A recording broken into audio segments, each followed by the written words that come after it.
गुड़गांव देवी मंदिर के पास greenfield expressway को लेकर हस्ताक्षर अभियान चलाया गया, जिसमें समाज सेवी संगठनों ने भाग लिया। उनका कहना है कि ग्रीनफील्ड एक्सप्रेसवे अगर फर्रुखाबाद से निकलता है तो फर्रुखाबाद की जनता को काफ़ी लाभ होगा। तो वहीं फर्रुखाबाद विकास मंच के संयोजक समाज सेवी मोहन अग्रवाल ने भी हस्ताक्षर कैंप पर पहुंचकर अपना योगदान दिया। तो वहीं उन्होंने जानकारी देते हुए बताया कि किस कारण फर्रुखाबाद को ग्रीनफील्ड एक्सप्रेसवे निकलने से किस किस प्रकार के लाभ होंगे। हस्ताक्षर अभियान में क्या मकसद है और क्यों लगातार ये कई दिनों से चल रहा है आपका हस्ताक्षर अभियान, सभी लोग सहयोग कर रहे हैं? क्या फर्रुखाबाद के साथ में आपको लगता है ऐसा सौतेलापन लगातार होता चला जा रहा है? देखिए, फर्रुखाबाद अभी भी कहीं किसी भी जगह से सीधे मुख्य धारा से नहीं जुड़ पाया है। लखनऊ या दिल्ली किसी भी न प्रदेश की राजधानी से न देश की राजधानी से इससे जुड़ने का एक पहले अवसर था, जिसमें शहर के जनपद के सभी समाज सेवियों ने प्रयास किया था कि गंगा एक्सप्रेस में हमारे जनपद की सीमा के अंदर से गुजरे, तो वो हमारे जनपद की सीमा से नहीं गुजर पाया इतने प्रयासों के बाद भी। तो आज उसका नुकसान ये देख रहे हैं कि गंगा एक्सप्रेस वे के किनारे 27 कॉरिडोर बन रहे हैं जो व्यवसाय को बढ़ावा देंगे। जहाँ से निकले, अगर ये फर्रुखाबाद से निकला होता तो फर्रुखाबाद में व्यवसायिक कॉरिडोर बनते, जिससे यहाँ पे नए उद्योगों का जन्म होता और यहाँ एम्प्लॉयमेंट बढ़ता।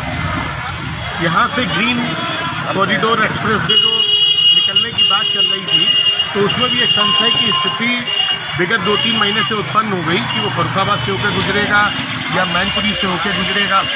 तो उस संशय की स्थिति तो हम लोगों ने सभी ने, जो शहर के समाज सेवी हैं, फर्रुखाबाद विकास मंच है और भी सभी जो संगठन हैं, उन सब ने उस स्थिति को भापा और अपने जनप्रतिनिधियों से, प्रदेश के मुख्यमंत्री से, माननीय नितिन गडकरी जी से, सभी से हम लोग ये मांग करते हैं कि फर्रुखाबाद जो कि मुख्य धारा से नहीं जुड़ा हुआ है किसी भी रूप में, हम लोग चाहे आगरा लखनऊ एक्सप्रेस वे पे जाए तो भी हमको 40 किलोमीटर दूर कन्नौज जनपद में जाना पड़ेगा, गंगा एक्सप्रेस जाए तो भी हमको 40 किलोमीटर दूर हरदोई जनपद में जाना पड़ेगा। हमारे फर्रुखाबाद जनपद के विकास को देखते हुए, यहाँ पर एम्प्लॉयमेंट को देखते हुए, ग्रीन कॉरिडोर एक्सप्रेस वे को फर्रुखाबाद की सीमा के अंदर से ही गुजारें, यही मांग पूरे फर्रुखाबाद की है।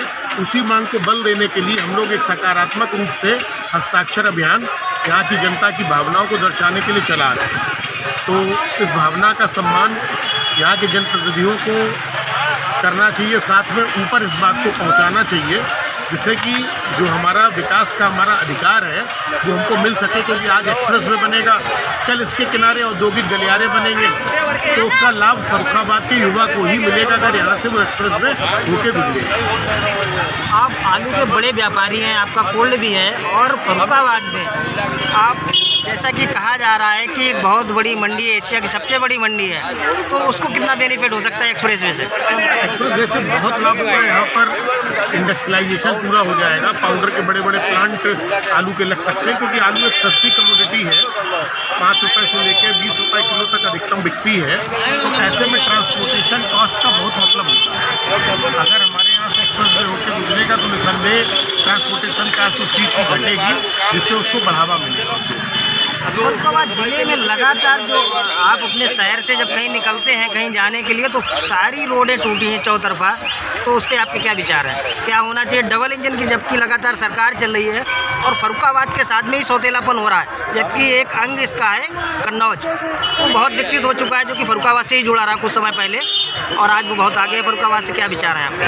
देखिए, फर्रुखाबाद का विकास कितना हुआ है ये हमको बताने की आवश्यकता नहीं है। यहाँ पर जो आधारभूत इंफ्रास्ट्रक्चर है वो बहुत कमज़ोर है। उसी इंफ्रास्ट्रक्चर को मजबूत करने की मांग को लेके समय समय पे हम सब लोग खड़े होते रहे।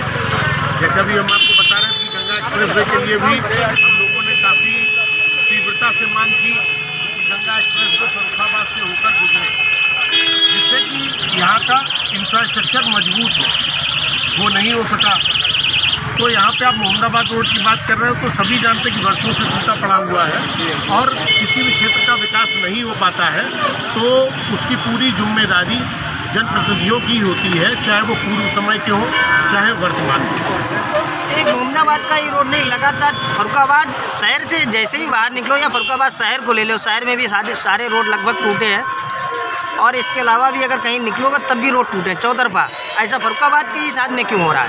देखिए विमलेश जी, आप जो है एक शहर के बहुत ऐसे व्यक्ति हैं जो विभिन्न मुद्दों पे हमेशा सक्रिय रहते हैं। आप ये देखिए कि पिछले 17-18 साल से हमारे शहर की हम बात करें तो एक व्यक्ति नगर पालिका अध्यक्ष है, और आप देख रहे हैं कि जितना पैसों की यहाँ पर वेस्टेज हुई है, अगर इस पैसे का सही सदुपयोग होता तो हमारा शहरी जो मुख्यालय है ये आज इसकी रूपरेखा नक्शा अलग होता।